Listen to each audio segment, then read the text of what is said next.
lesiones por arma blanca, lesiones por arma de fuego. En las ciudades más grandes, más violentas, esta lesión o trauma de cuello se da. Voy a activar mi cámara ya, creo que no me están viendo. Buenas tardes a todos, ¿ya? Entonces es muy frecuente en los lugares donde hay mayor violencia, mayor cantidad de asaltos, porque no tanto depende el trauma de cuello de un accidente probablemente, porque más que todo es una lesión, sería cervical en caso de una caída, en caso de algún golpe, de un accidente automovilístico con desaceleración, pero ahí ya sería el trauma raquimedular, ¿no es cierto? Aquí lo que vemos generalmente son lesiones de órganos que están distribuidos en el cuello, como ustedes van a ver más adelante, en las zonas 1, en las zonas 2, en las zonas 3, ¿ya? Entonces, hecho este preámbulo, esa presentación, para que más o menos entiendan de qué se trata el tema, vamos a ir desarrollándolo, ¿ya? Bien. ¿Qué vamos a hacer? Un rápido repaso anatómico del cuello, establecer las regiones, identificar las estructuras por zonas, las pautas en el manejo de heridas penetrantes, identificar los signos de lesión visceral y vascular y conocer algoritmos de manejo en las salas de urgencias. Dentro de la anatomía y regiones del cuello, el conocimiento de las marcas superficiales del cuello es muy importante para la evaluación ya sea óptica y el manejo de las lesiones cervicales. Entonces, como hemos visto igual esa clasificación de los ganglios, has visto, ¿no? Las cadenas ganglionares 1, 2, 3, 4, 5, 6 y hasta 7, ¿no?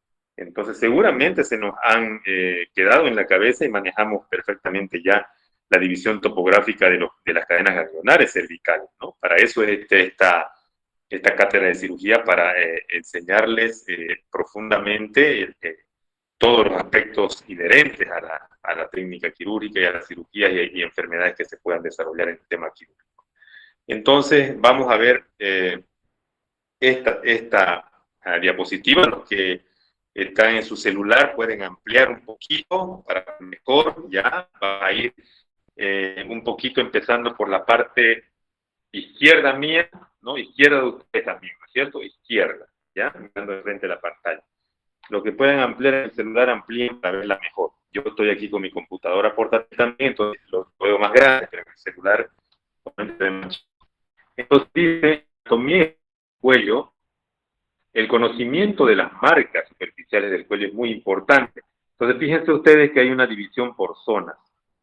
Hay un cuello dibujado ahí de frente, con un mentón en la mitad de la cara, y hay otra parte visto de perfil. Entonces, fíjense que hay una línea que está en la parte inferior que pasa por el cartílago cricoides, ¿ya?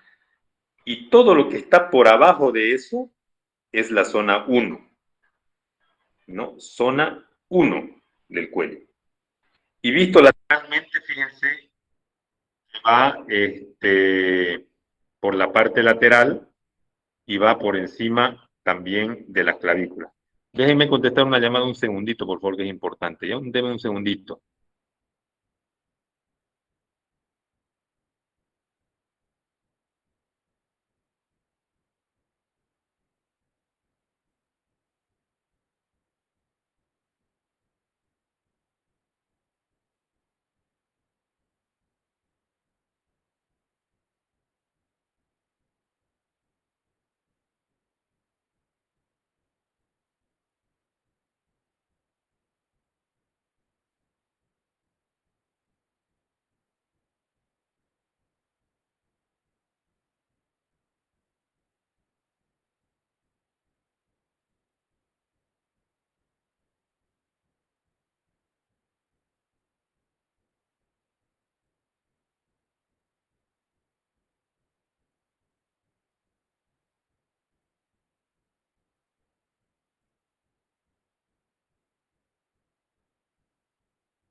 Ahora sí, ya, continuemos.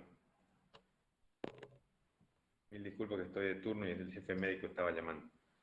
Ya, entonces, la zona 1, fíjense que está por debajo del cartílago cricoide y todo lo que está por ahí debajo es la zona 1.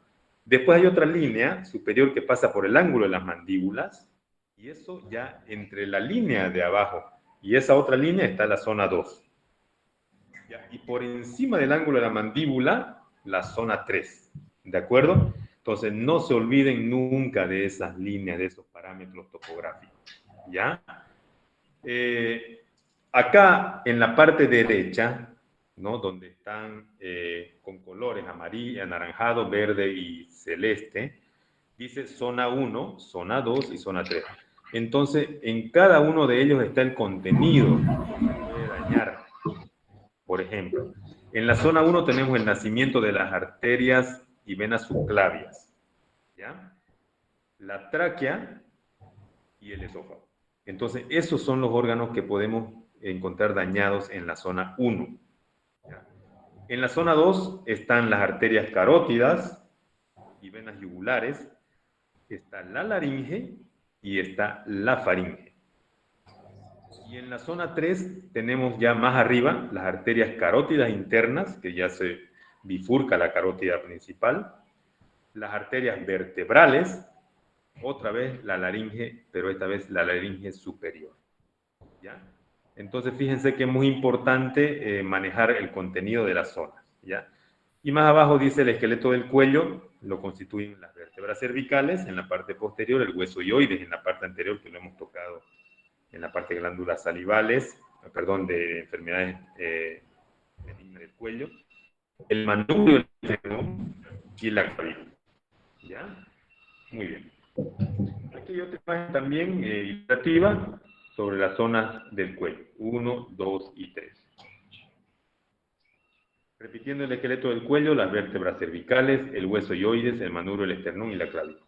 Una vez repitiendo esquemáticamente, mostrando las vértebras cervicales en la parte posterior, el hueso hioides, ¿no? En la parte anterior, el manubrio, el esternón y la clavícula. Manubrio del esternón, perdón, aquí, y la clavícula. ¿Ya? Bien, una vez repasado las marcas, como dice el tema, ¿no? Las marcas de las zonas del cuello, veremos la fase intrahospitalaria en la sala de trauma, ¿ya? La acción 1 dice lesiones que amenazan la vida en forma inmediata, el ABCDE. ¿Cómo hay que hacer? Siempre en un trauma, siempre hay que actuar en base al ATLS o ABCDE, manejo primario del politraumatizado. La acción 2, una vez tengamos estabilizado al paciente, es el diagnóstico topográfico de la lesión.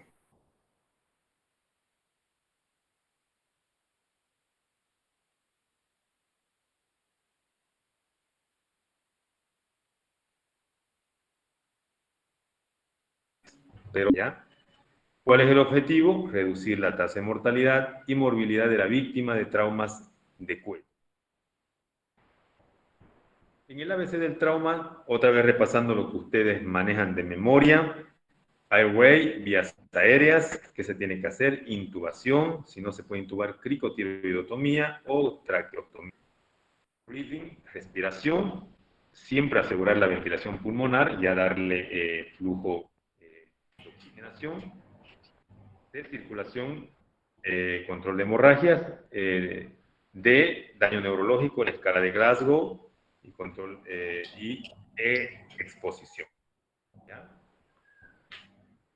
La clasificación y severidad del daño en el trauma de cuello podemos verlo ya sea en la vía aérea, ya voy a acercar un poco más, podemos verlo en la vía aérea, en el sistema vascular, en el sistema neurológico o en el tracto digestivo. ¿Ya? Y bien, aquí vamos viendo ya esquemas o flujogramas de tratamiento. Si pueden ampliar, sería interesante también para ver de más cerca en su celular. Vamos a ver en la zona 1. ¿Qué vamos a hacer en la zona 1? La flecha a la derecha, ¿no? La roja dice shock hipovolémico, ¿no? Shock hipovolémico. Entonces, en el shock hipovolémico, ustedes,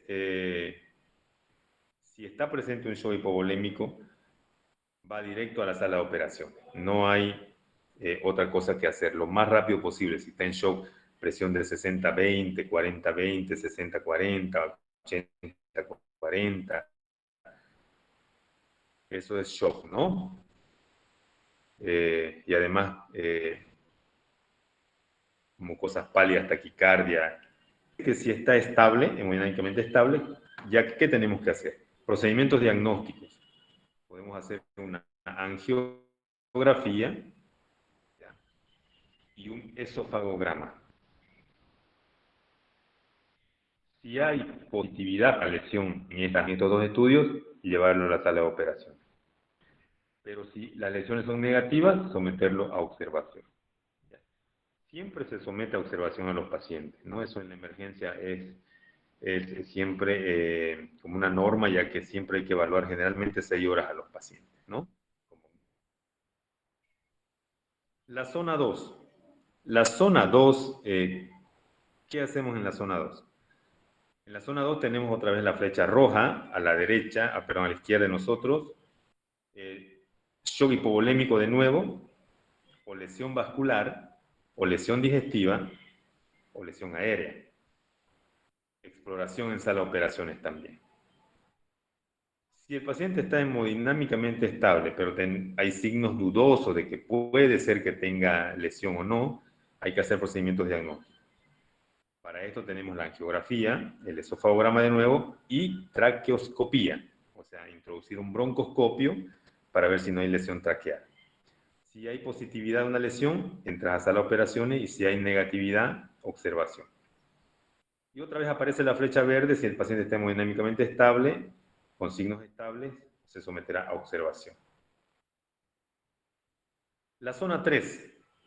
En la zona 3, de nuevo tenemos una flecha roja a la izquierda de nuestras pantallas y tenemos el shock hipovolémico, paciente con shock hipovolémico, y ingresará directamente a sala de operaciones. Si está hemodinámicamente estable en la zona 3, podemos hacer los siguientes procedimientos diagnósticos: angiografía, laringoscopía y examen bucofaríngeo. Examen bucofaríngeo. Si hay lesiones positivas, sale a operación, y si hay lesiones negativas, otra vez observación. Entonces, fíjense qué interesante, bien resumido este organigrama de diagnóstico, ¿ya? Si hay un trauma penetrante, también cirugía inmediata. Y si hay signo de evidente sangrado activo, también cirugía inmediata. Ahora vamos a ver aquí un algoritmo para el manejo de pacientes con signos o síntomas patentes, ¿ya? Bastante interesante también. Vámonos a la parte izquierda donde tenemos hemorragia. Si el paciente está con hemorragia, vemos que puede ser una hemorragia intrapleural de la zona 1, adentro de la pleura. Entonces ahí tendríamos que hacer una toracotomía anterolateral alta. Esta es la incisión, ¿ya? Si tenemos una hemorragia externa en la zona 2 y en la zona 3, nos vamos. Si es una entrada pequeña en la zona 1, 2 y 3, ocluirla con el dedo. Fíjense, ocluir la lesión con el dedo. O colocar un balón a través de la piel o a través de la arteria carótida interna, ¿ya? Si la entrada es grande, compresión con gasa o dedo también. Gasa o dedo, ¿no? Si la hemorragia es hacia el interior de la tráquea, aquí, hacia el interior de la tráquea en la zona 2, compresión del dedo y la intubación o cricotiroidotomía se hace, o broncoscopía.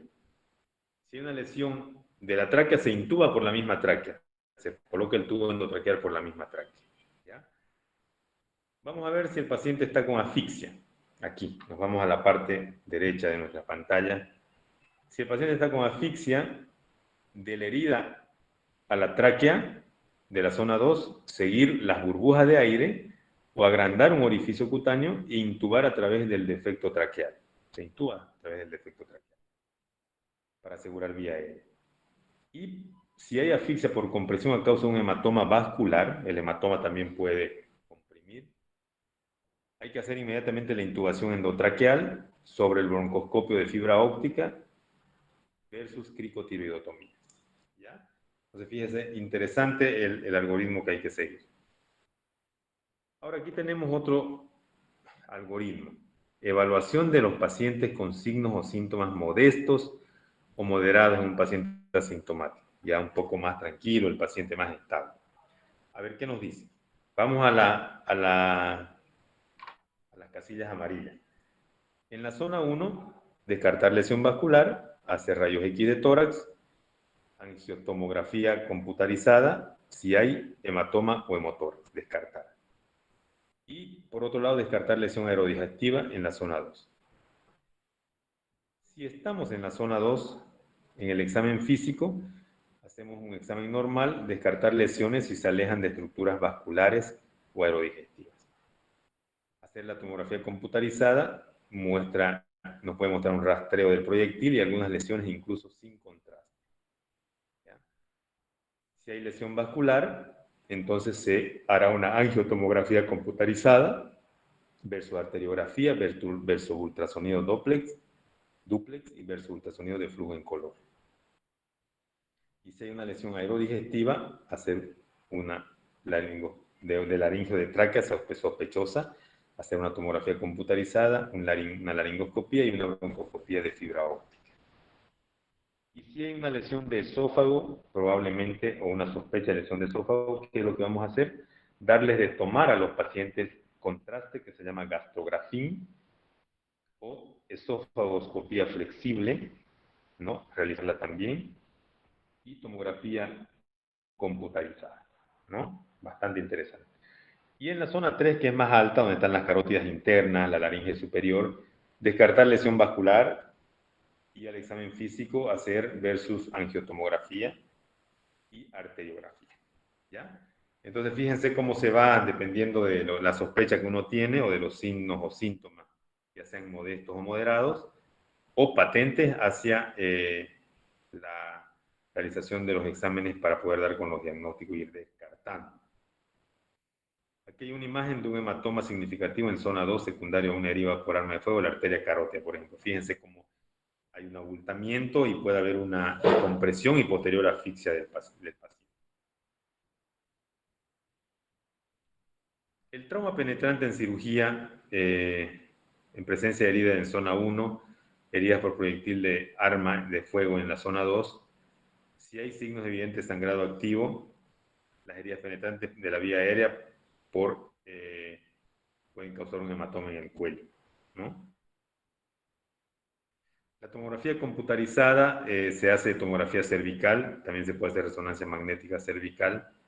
Y por ejemplo, en la otra diapositiva van a ver una vista sagital de un niño de 18 años que sufre una lesión en el cuello debido a una caída de una altura, mostrando una subluxación de C3 y C4 grado 2 con una lesión en la médula espinal. Entonces ahí ustedes la están viendo. Miren, una subluxación en C3, C4 con una lesión de la médula espinal. ¿Ya? Fíjense.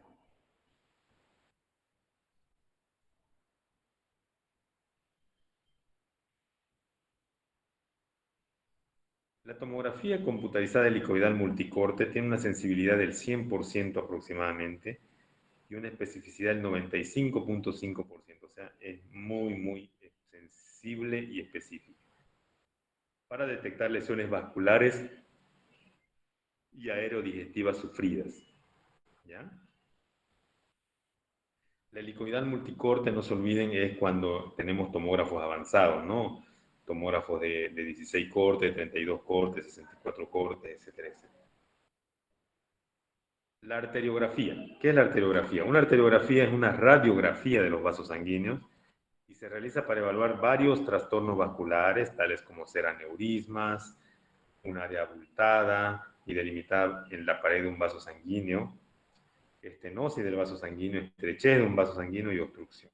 La arteriografía es muy importante para ver ese tipo de lesiones de las arterias, ¿no? Ese es más o menos cómo se ve una arteriografía. Por ejemplo, acá la subclavia y aquí las carótidas, ¿no?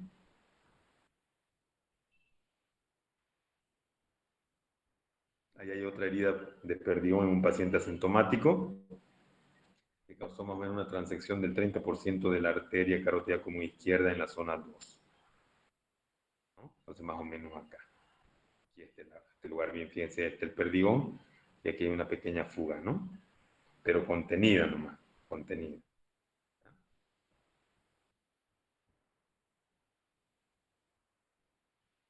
La angiografía por tomografía computarizada es una variante de la tomografía y que se utiliza una técnica de angiografía para visualizar el flujo sanguíneo arterial y venoso en el cuerpo. Cuando la evaluación ecocardiográfica, o sea, la ecografía de corazón a colores, no permite una definición anatómica de la patología traumática del cuello, la angiotomografía puede ofrecer detalles en determinados casos que permiten reemplazar la angiografía convencional. También ha demostrado un alto valor predictivo para la detección de lesiones constructivas y una sensibilidad específica para detectar estenosis. Así se mira más o menos la angiotomografía, ¿no? A colores, y fíjense que pinta perfectamente los vasos para poder detectar anomalías. El ecodoppler, como hemos hablado recientemente, por medio del método de Doppler color o ecógrafos a colores, se analizaría el flujo, se analiza el flujo de sangre y se determina el porcentaje de obstrucción de la arteria comprometida. ¿Ya? Porque en los software de ecografía vascular que se mide diámetro, se mide flujo, se mide grosor de la pared de la íntima, etcétera, etcétera. ¿Ya? Permite además detectar precozmente afecciones producidas por el colesterol, como son los ateromas, diagnosticar obstrucciones de las arterias y evaluar el resultado de tratamientos médicos, quirúrgicos o angioplastías que hayan tenido esos pacientes. La radiografía de cuello en un estudio imagenológico para examinar las vértebras cervicales también se puede utilizar para ayudar a ver si la vía respiratoria está bloqueada o no. La radiografía de cuello puede detectar proyectiles o fragmentos, deformidades en la columna vertebral, problemas discales, luxaciones, fracturas, hematomas de los tejidos blandos, enfisema subcutáneo. Lesión vascular de la zona 2. ¿Qué hacer si hay una lesión vascular de la zona 2? Si hay sangrado externo, ya ustedes han visto que hay que hacer, está en los algoritmos. Si hay sangrado en el interior de la tráquea o el esófago, si hay un hematoma estable o expandible o soplo audible, estremecimiento palpable, trauma de cuello y lesión vascular. No siempre aplicar los algoritmos que hemos recomendado. Las pruebas diagnósticas ya también las recomendamos, la arteriografía de los vasos, la ecografía Doppler y la angiografía por tomografía. Y descartar si hay lesión de vía digestiva, salida de saliva por la herida y si, lesión digestiva blanda, disfagia. Sangrado rutilante por cavidad oral, enfisema subcutáneo. El enfisema subcutáneo es la crepitación de la piel, ¿no? Cuando hay aire, usted palpa y hay el enfisema. Generalmente el enfisema está aquí en las partes de los hombros, ¿no? Por encima de la clavícula, porque el aire va hacia arriba. Entonces hay un escape de aire. Los pacientes con síntomas moderados presentan dolor cervical profundo, disfagia, odinofagia, hematemesis. Al examen puede haber crepitación palpable, sensibilidad cervical profunda. En el esofagograma, que es introducir el gastrografín, ¿no? Se hace la detección de una lesión esofágica cervical. Se puede hacer la detección de una lesión esofágica cervical y eso es muy importante para disminuir la probabilidad de mediastinitis. Vamos a tocar en nuestro módulo de tórax la mediastinitis. La mediastinitis es mortal también porque tenemos 6 horas para poder drenar el mediastino y hacer un lavado. Si no, hace un shock septic. Precisión del 57 al 80% de sensibilidad inferior al 100% y se utiliza para continuación del estudio de esofagoscopía si el estudio de contraste da negativo, ¿no? El esofagograma, para explicarles otra vez, es un estudio radiológico de la faringe y el esófago utilizando contraste radiopaco con gastrografín, que se llama de sodio de hemoglobina, contraste diluido. ¿Ya? Eso se llama el contraste. Está hecho en base a hemoglobina, gastrografín. Posible complicación del esofagograma diluido son las neumonitis, necrosante secundaria y edema pulmonar, porque son químicos que pueden dañar el intercambio alveolo capilar y entonces da neumonitis, ¿no? Inflamación también del parénquima pulmonar, ¿no? Por irritación química. ¿Ya?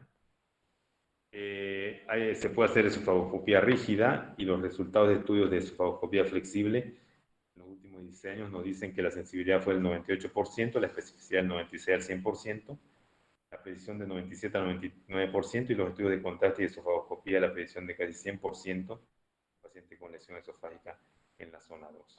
Entonces, en la zona 2 tenemos varias cosas para poder hacer, ¿no? Y llegar a un diagnóstico. En la evaluación diagnóstica para pacientes asintomáticos con aire en tejidos blandos o combinación de signos y síntomas de lesión traqueal, también tuvo esa sensibilidad y esa especificidad bastante alta, ¿no? Podemos hacer también laringoscopía, broncoscopía o traqueoscopía con fibra óptica. La laringoscopía se hace en pacientes con síntomas moderados de una lesión en laringe o traqueal cervical, donde se puede ver en aquellos pacientes presencia ronquera, de estridor, hemoptisis al examen. Puede haber contusiones en la laringe o tráquea cervical, crepitación palpable, fragilidad cervical, burbujeo, puede haber fuga de aire, ¿no?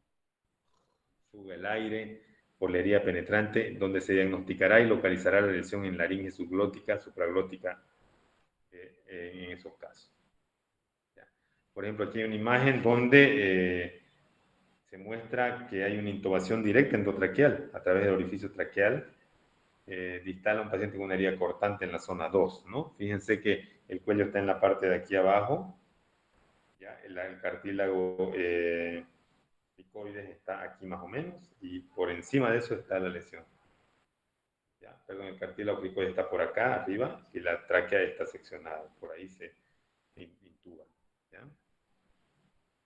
Esta es otra imagen donde dice se inserta un catéter de balón de Fogarty en una herida por puñalada cervical alta, ¿no? Para controlar la hemorragia exsanguinante, dice. Se realizó la deflación del balón y remoción del catéter al cuarto día después de la inserción.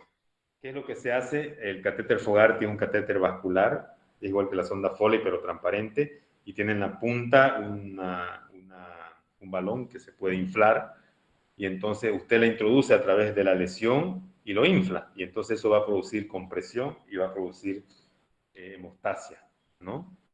Y ahí usted tiene que dejarlo hasta los 4 días, dice que se puede retirar, ¿ya?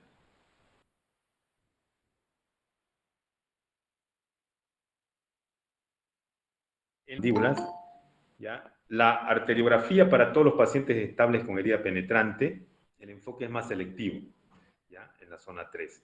Los pacientes con signos innegables de una lesión arterial de zona 3 tienen una probabilidad superior al 90% de tener una exploración cervical positiva sí o sí. Imagínense, ¿no? O sea, es muy alta la probabilidad en estos pacientes. Siempre se habla de probabilidad, ¿no? Porque puede suceder o no, ¿no? Por eso es probabilidad, ¿ya? Cuando se diagnostica lesión arterial limitada a los estudios, la observación o la terapia endovascular es lo apropiado, ¿ya? Terapia endovascular quiere decir hacer todos los procedimientos endovasculares por dentro de las arterias, ¿no? Ya lo que se hace ahora hay expertos en tratamientos endovasculares. Fractura del cartílago tiroides con ruptura del ligamento tiroepigrótico puede haber. Los tipos de laringoscopía, directa o indirecta, realizar con un tubo flexible denominado nasofibro, orofibrolaringoscopio flexible. Indirecta, método más utilizado y sencillo de realizar, el examinador hace uso de un tubo de visualización rígido, flexible con uso de un espejo denominado laringoscopio. La broncoscopía. La broncoscopía es un examen directo de los bronquios, ¿ya? Y también tiene una óptica, pero tiene un diámetro más pequeño que los endoscopios normales, ya que tienen que ingresar por el orificio de la tráquea, ¿no? El cual tiene a los lados las cuerdas vocales. Entonces siempre es un diámetro menor, mide 6 milímetros, 7 milímetros. ¿Ya? Y se utiliza para evaluar los pacientes con sospecha de lesiones traqueales, de bronquios mayores. La técnica consiste en un tubo endotraqueal sobre el broncoscopio y fibra óptica. Los pacientes con deficiencia inminente de vía respiratoria y detección de perforaciones penetrantes se puede hacer con el broncoscopio. La radiografía se solicita en pacientes con lesiones de esófago cervical, donde se buscará aire paratraqueal, neumomediastino y en la radiografía de cervical o tórax. ¿Cómo se mira el aire paratraqueal? Hay burbujas de aire que son radiolúcidas, ¿no? O sea, radiolúcida quiere decir que es negro. Y el neumomediastino se ve cuando hay ensanchamiento del mediastino. Normalmente en la radiografía, vamos a ver en la próxima clase, el mediastino es bien delgado, ¿no? Pero en la radiografía de tórax, cuando hay un neumomediastino o aire mediastino, él se ensancha, ¿no? Es grande, ¿ya? En la parte media de la radiografía de tórax.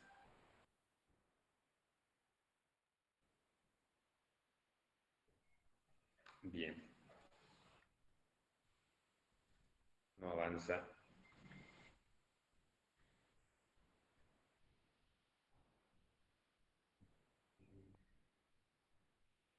Esperen un segundo, vamos a corregir aquí. No sé si está dando un...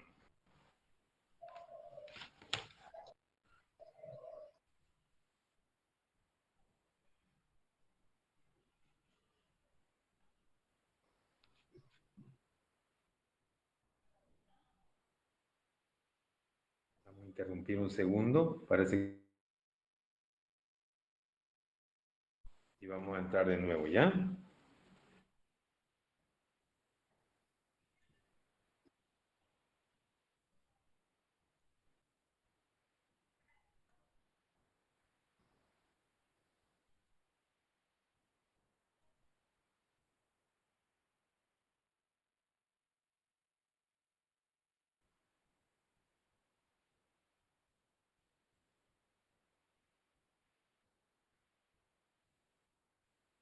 Nada, no responde, che.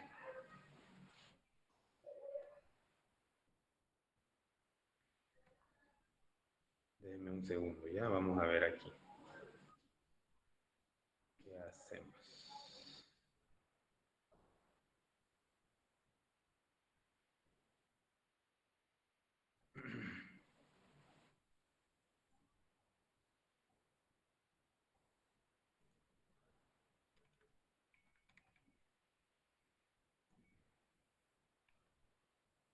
¿Está dando bien?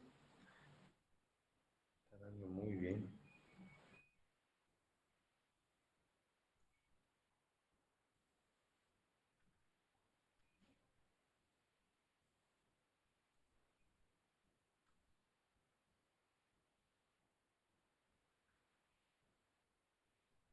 Vamos a cerrar esto y vamos a ir a de nuevo a abrir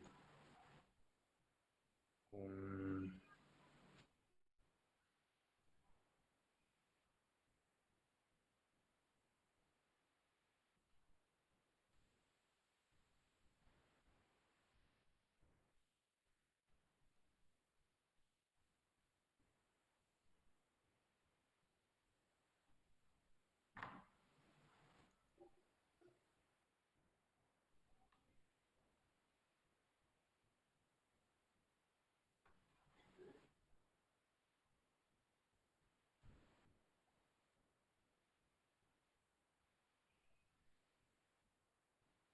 Ya está cargando. Vamos a ver cómo nos va.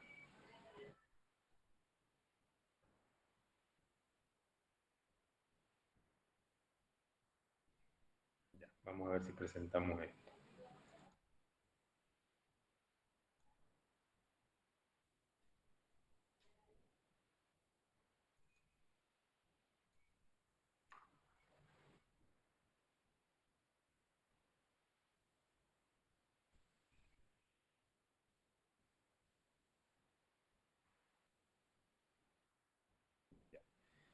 Entonces vamos a ir yendo hacia la diapositiva que estábamos acá, por este lado acá, la vamos a poner porque no me estaba respondiendo.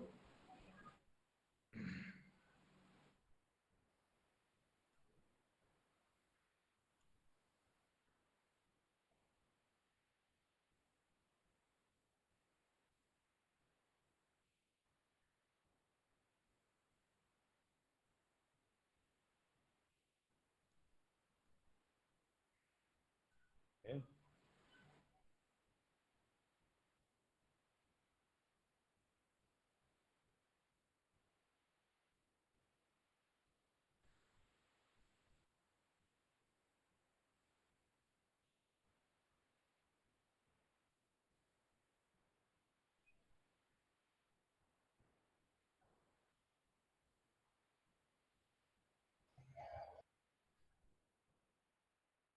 ¿No?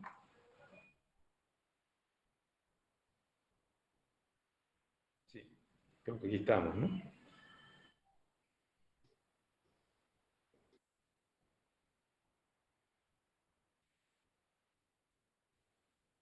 No,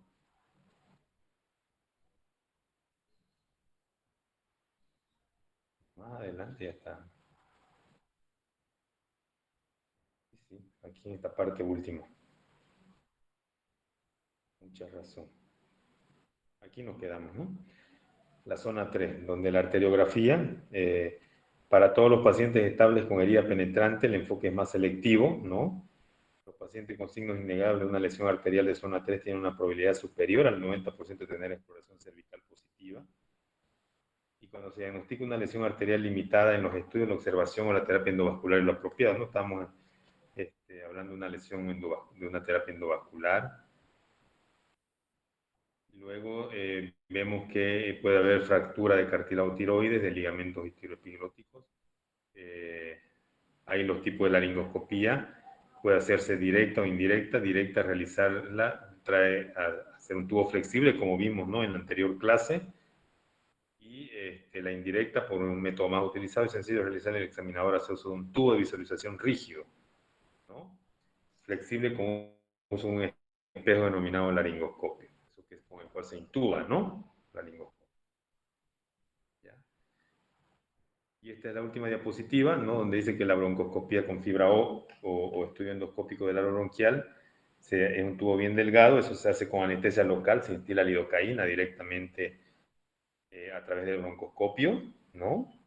Y la tráquea, ella se produce analgesia, y con eso disminuye la sensación de querer expulsar el broncoscopio.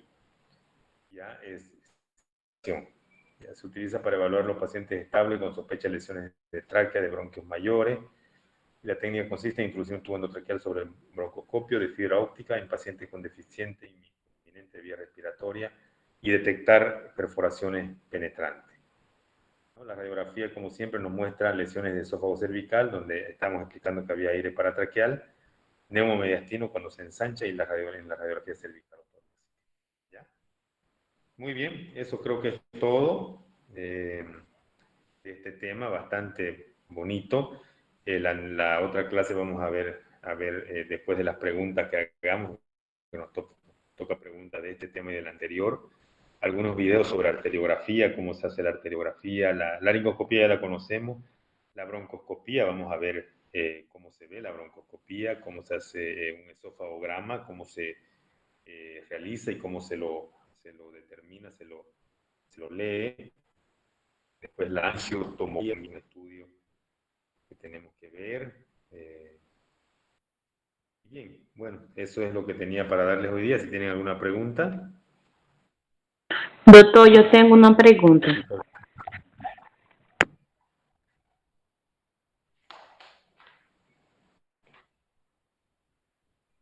Adelante, adelante, adelante. Estoy tomando líquido.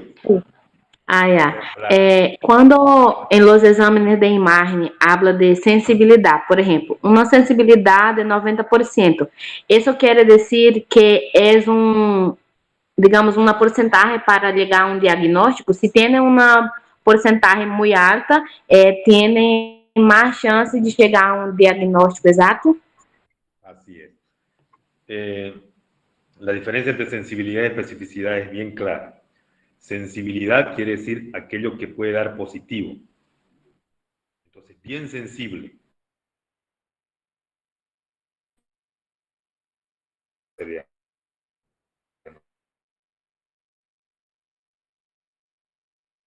Para negativo.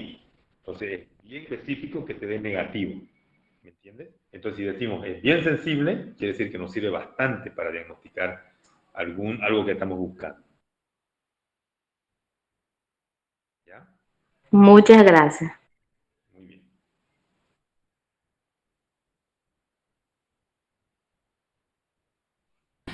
Doctor,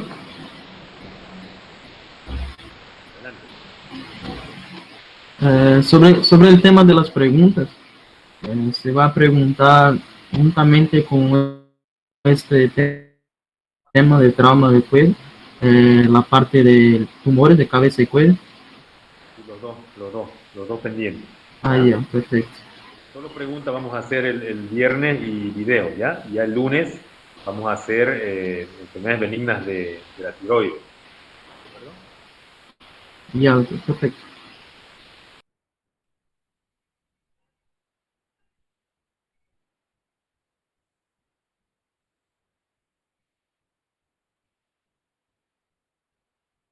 ¿Alguna otra pregunta, alguna participación, alguna acotación? Doctor, Tema? ¿estos temas están en el libro de Bichan? No está en el libro. Este tema ha sido sacado del libro de trauma de Mattox. No, no están todos los temas en los libros clásicos, ¿no? No están todos los temas. Mattox es un libro de trauma para cirujanos, bastante famoso. Mattox es un cirujano americano de un centro de trauma de Estados Unidos y es muy experiente en trauma, ¿no?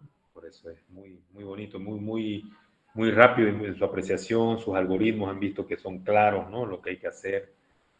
Y hasta el dedo sirve para la compresión, han visto, ¿no? Comprimir con el dedo. ¿No? Lo primero, una lesión vascular, dedo. ¿No? Interesante, ¿no es cierto? Ok, doctor, gracias.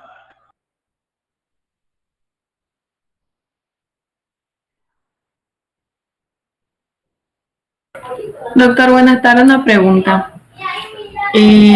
Para el examen, entonces, sería el material, tanto del libro de Michels y de los temas que está en el libro de Michels, sería el material que estaba presentando usted, diapositiva.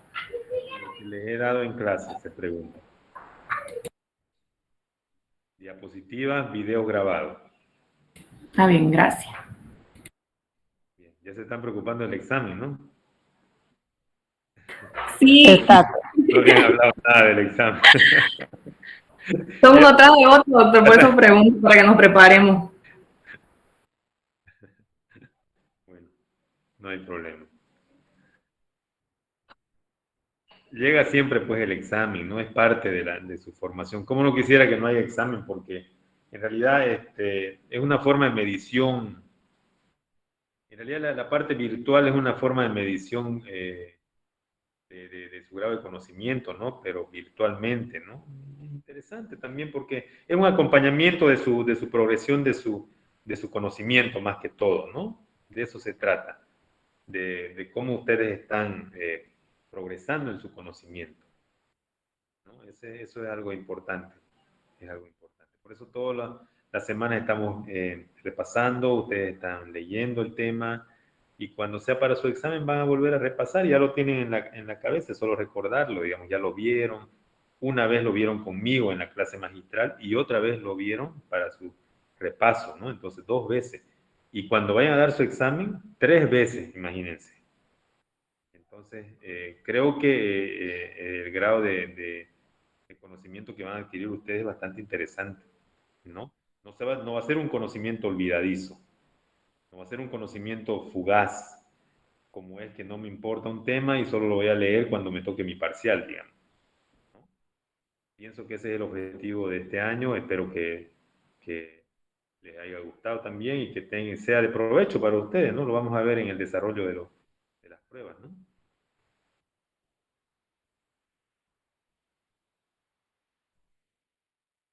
Doctor,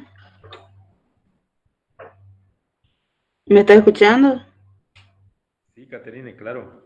Ya, buenas tardes. Doctor, ¿por qué me falló la conexión? Estabas hablando sobre esa cuestión del examen que va a salir de las diapositivas y de videos, eso no pude comprender bien. De las grabaciones, pues, de las clases magistrales. Ah, ya. Ujú. Y sobre las preguntas de los temas, que hay uno que está pendiente, ¿no? A ver, eso como... Con este 2. Ah, ya, y entonces va a ser en día viernes, entonces. Ya viernes, exactamente. Ah, ya, doctor, gracias. Muy bien. Bueno, tenemos 10 minutos, vamos a pasar lista, ¿ya? Lucrecia Magno, Presente, doctor.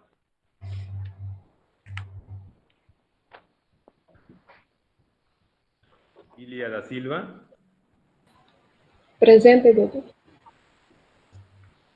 voy a dejar de presentar ya un ratito. Un segundo.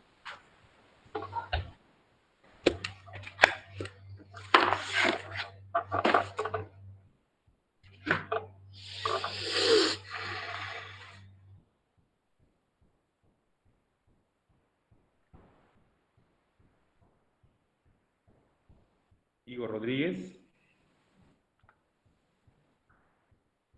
Igor Rodríguez.